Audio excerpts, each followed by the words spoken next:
Samantala, LTO tiniyak ang kaligtasan ng mga biyahero ngayong magpapasko.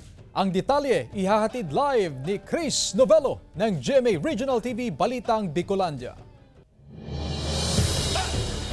Chris, ilang araw bago ang Pasko, naglunsad na ng kampanya at hakbang ang Land Transportation Office para siguraduhing ligtas ang mga biyahero ngayong holiday season.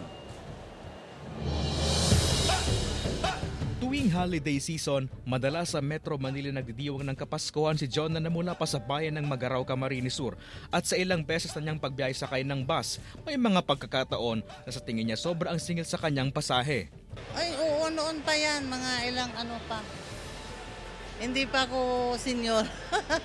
Ngayong Kapaskuhan, inaasahan ang pagdagsa ng maraming pasahero kung saan madalas may nangyayaring overcharging, pamimili ng isasakay na pasahero ng mga PUV driver, kolorom at iba pang iligal na gawain na naisutukan ng mga otoridad. Bahagi ito ng kampanya ng Land Transportation Office at iba pang ahensya ng gobyerno para sa ligtas na pagbiyahe ng mga uuwi sa mga probinsya.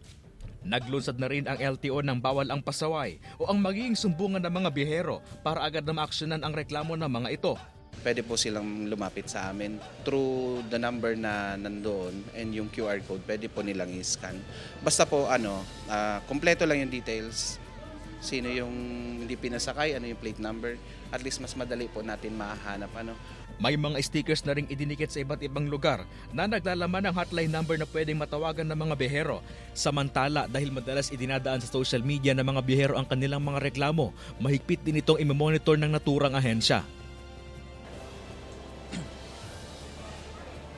Chris, maharap sa kaparusahan ang mga PUV driver na mapapatunayang sangkot sa mga iligal na gawain. Kaya paalala ng LTO sa mga tsuper na ugaliin gumawa ng tama, lagi mag-ingat at tiyaking makakauwi ng ligtas ang kanilang mga pasahero sa kanya-kanyang mga probinsya. Chris? Maraming salamat, Chris Novello ng GMA Regional TV Balitang Bicolandia.